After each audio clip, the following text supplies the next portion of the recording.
Well, hello, everyone. Our guest today is from the commercial real estate industry. Dave Marcinkowski is a partner at Madera Residential. He's also a Forbes Real Estate Council member. Dave, it's a pleasure to have you on the Get in the Mode podcast. Thanks, David. It's good to be here. Appreciate it. Thank you. So, Dave, for our listeners, can you tell us a little bit about Madera Residential, perhaps your role in Madera and Quext? Sure. So, Madera Residential is our commercial real estate company. We're a vertically integrated multifamily operator, buy, sell, manage apartments. I oversee the day-to-day operations for the company. I'm the partner in charge of that. And we started about 4.5 years ago a company called Quext, which is a technology company that supports our real estate. So we started building technology solutions for apartment operators. I'm an operations junkie and was just kind of getting frustrated with the state of the industry and the solutions that were coming out in that space. So we decided to kind of go do it ourselves. We've got a number of different products that we're using internally and then ultimately bringing out to the marketplace. That's awesome. So, is your background more on the operations, and then now kind of adopting tech for operations to enable operations? Is that Tell us a little bit about your background. Yeah, I have a degree. My degree is in economics and accounting, and I got in multifamily kind of by accident when I first got out of college, and really started off in the accounting realm, and then I moved into a training role, and I've trained everything from leasing to maintenance to managers. And I did that for a number of years, and then really started taking on more of a leadership role in operations. Worked for a company called Ed Rose and Sons, which is a top 15 company in our space up in Michigan, where I'm from, for 3 or 4 years, and then I moved to Chicago. Worked for a great company called Marquette Management out of Chicago area, Naperville, Illinois, and then moved over to Madera. I met my wife; she's from West Texas. So we moved down here and met my partners, and we started this little company called Medera back in 2008. We bought our first property. Now we own and manage over 14,000 apartment units across Texas. Wow. Yeah, that's certainly big growth right there. So tell us, a little bit about the challenges, unique challenges for property management under our current market and economic conditions. Yeah, well, COVID was a challenge for us. We've kind of had a bullseye in the multifamily, a lot of real estate, but multifamily, these eviction moratoriums have made it really challenging for us to to be successful in our with our properties. You know, Finally, just in the last really this month of May, finally starting to see some of the federal monies hit to help people who to pay their rent. What we've seen is the core assets, the A properties, very little effect COVID had. Mm. People were still paying their rent and whatnot. The Bs, noticeable, manageable. When you get into the C properties, it's been remarkably challenging, and I think there's a lot of operators that are hurting. And I want to make sure. Don't get me wrong. We want to help our residents out. We want to do all we can, but we're also trying to run a business. And in today's environment, when you can only collect 80% of the total revenue billed, it becomes challenging. And some things like PPP, I think, helped some people and whatnot, but it has been probably the most challenging 15 months that I've seen in our industry. You add to it something like we're down in Texas, the polar vortex that we experienced back in February on Valentine's Day, that week of Valentine's Day. Mhm. Absolute nightmare for multifamily operators. You've got huge. You've got no electricity at properties leads to no heating, which leads to burst pipes and all kinds of other challenges. So definitely a different time, Yeah. and it's good to see us people getting back to work. Yeah. Good to see some, the 50 billion that was put into the last CARES Act, that it's starting to come out. That's been distributed like where I'm at, Texas, but each state got their fair share of the money, and that money started to finally flow to help pay for people who literally, some people who haven't paid rent for 12, 13, 14 months. Right. Yeah. What are some pivots that you've had to? You talked a little bit about the PPP, the CARES Act, and all of that, right? As a company, as Medera, what have you guys had to do to, somehow run this as a business? Yeah, I think we we have a very purpose-driven approach to business. We have our core values are Christ, community, and Kanai. And you can talk about this until we're blue in the face, but really take a view of trying to help people out the best we can. And if you do the right thing, profitability will come. Mhm. And one of the things that we did early on with COVID was we incentivized people to pay their rent. So we would give people, if you paid your rent by the end of the month, so we got rid of late fees and all that stuff. You weren't going to collect them anyway, so why bother? But if you paid your rent by the end of the month, we would give you $50 off your month's rent to be used for whatever you want to.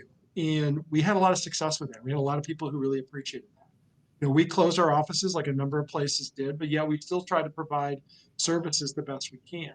And we have continued to do, those were things we did for the first, say, 4 or 5 months of COVID. And then as things started to slowly open back up, including our offices, we still try to always help people do the right thing. So as we got into this point where we've got, subsidy dollars out there that we can go get, um, you know, instead of just pointing our residents in a direction, we started having pizza parties and bringing them in and helping them fill out their paperwork, and doing some of those kinds of things, to help people improve themselves. One of the things, from a technology standpoint, Yeah. um, what we've taken the approach that internet is the fourth utility for multifamily.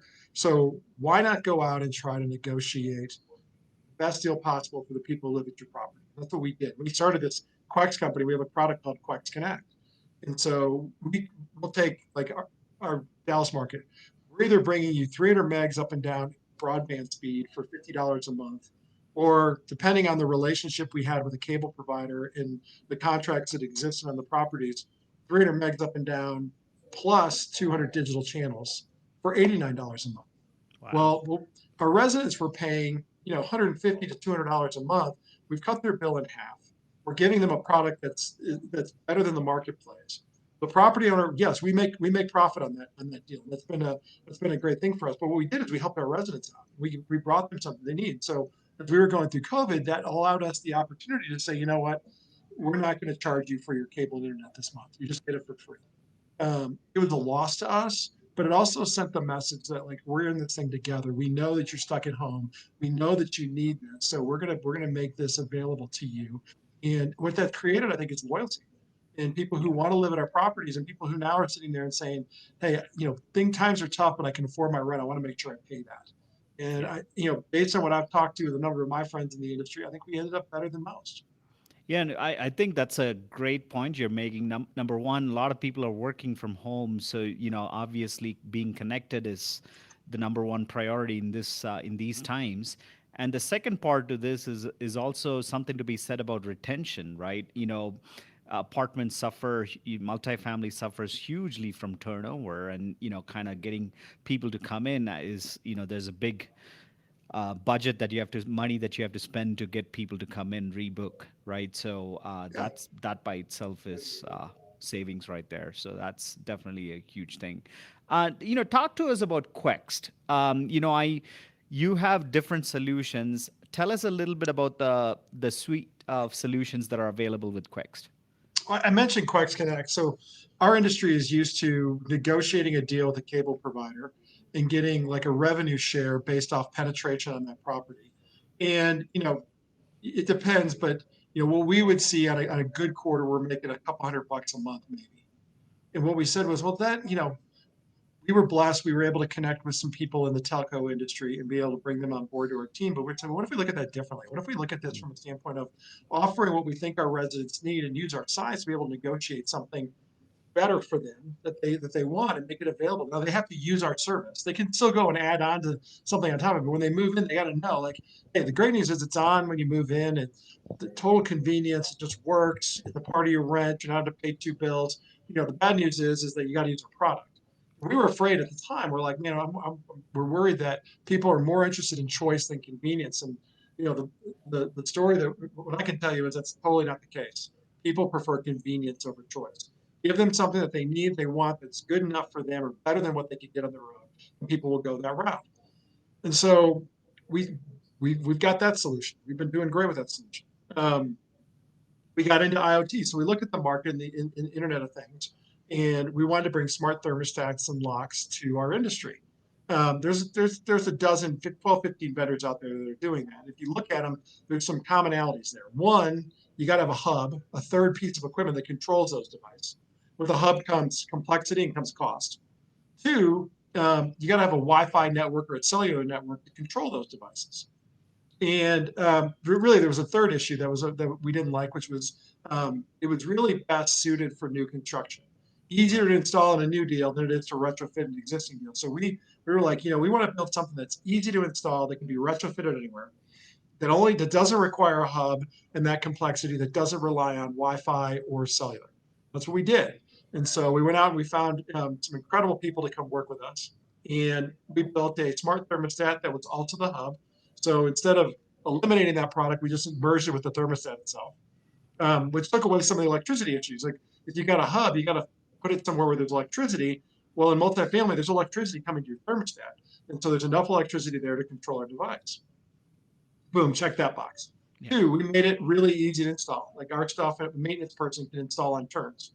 The lock is a Schlage lock, but we went out and we scoured the universe of locks and found a great partner in Allegion, and with a product that was easy to install, where a person can install both our products in under 30 minutes. And Wow. we're actually trending closer to 20 minutes than 30 minutes, and we think we can get that down even further. And then the third thing was no need for Wi-Fi or cellular. We went out to an old technology, but called LoRaWAN technology. And LoRa, LORA, stands for Long Range Wide Area Network. It's being used in places like agriculture, with farming, like being able to put sensors around a farm to be able to pick up if there's enough moisture hitting certain areas or what the level of moisture is. We were like, well, why can't you use that to send small packets of information like open my door, change my thermostat, do all those kinds of things? And we did it. And we're really excited about it. We have it in a number of our properties right now, and we're just now starting to bring it out to the marketplace. But if you look at the rest of the industry, you're talking about spending 700, 800 to $1,000 on equipment. You're talking about a monthly subscription in the $6 to $8 per unit per month. Our costs are half that. It is under $400 for the equipment, and it's $4 or less on the monthly subscription. And we think we have a better product. We have a more secure product. Good luck trying to hack a LoRa network. It's not like you're hacking Wi-Fi or anything else. It's very challenging, and there's all kinds of data that you can read about there. And so we think we're going to disrupt that market with that product. One of the things is we've kind of gone down this road, we realize there's a whole lot of opportunity for disruption in our space. And I could talk for an hour on all the whys behind that, but we also have built our own property management software. Everything, you would expect: accounting, leasing, maintenance, Right. and all the above. Medera, our properties have been on it since January of 2019. We have been seasoning it for prime time to bring it out to the market, which you'll see sometime probably this year. It's probably ready today, but we're kind of taking a slow approach to that. We also have created a website product, and with it, we think is really the first of its kind digital leasing agent. So there's all kinds of chatbots. I can type in something and some canned text comes back to me. Right. What we wanted to build was an artificial intelligence where it was dynamic. It was able to react to what was being said and provide different, like as if you're talking to a real person. Right. We partner with an incredible company called Soul Machines out of New Zealand. A couple of guys who work with Peter Jackson, the Hobbit movies, to create the digital person. Yeah. And then it's our brain. It's the Medera's brain that's inside of that. And you can go to any Medera website right now, and you can actually interact with either Mia or Jordan. It's kind of nuts. You turn your camera on, you turn your microphone on, and you talk to what is clearly not a human, but very well looks like a person. And what's crazy about it is that she is watching your facial features and listening to the tone of your voice. If you smile, she'll smile back. If you show signs of frustration, she will actually adjust her conversation to try to win you over, just like you would expect if you're dealing with a real leasing agent. The only difference is our leasing agent is 24/7, bilingual, doesn't get COVID. You can talk to wherever you want to, whenever you want to. And the use cases that we're bringing out with her, it's kind of crazy what our team over there is doing with her. We really think our view of the world is anything that is predictable, we can synthesize. Anything that is exceptional, we're going to humanize. So I got interviewed by a Fox News affiliate from New York about 6 months ago. And the first question, the thing they really want to stay on is, are you trying to eliminate jobs? And that's like the exact opposite. What we're trying to do is provide the kind of jobs for people that bring meaning and purpose, to be able to provide the exceptional. And we're going Right. to take off all the mundane and put that into the digital world. Yeah. I mean, I was talking to the CIO at TGIFs earlier, and, hospitality is changing too. Like, waiters are no more order takers. They're kind of becoming like experience officers, so to Yeah. speak. When you walk in, they kind of greet you. They know about a little bit about you. Maybe it's your birthday that you're there for, having a meal. Bring your favorite drink, right? How cool is that? Like, they're adding more value as humans rather than doing monotonous, mundane, laborious things, right? So I think you're making a great point there. And it's very exciting to see the set of products that you're bringing in with Quext. Let's talk a little bit about, you mentioned a word, disruption. Like, talk to us about property management disruption that's happening in that space. I know you said you could go on for hours. Will certainly have you come back, but can you briefly touch upon, some disruption elements that are happening in that space? Thank you for listening to our conversation with Dave Marcinkowski, partner at Medera. This is the end of part one. Coming up on part two, we talk to Dave about leading innovation, building that mindset and culture at the executive level. You don't want to miss part two. Join us.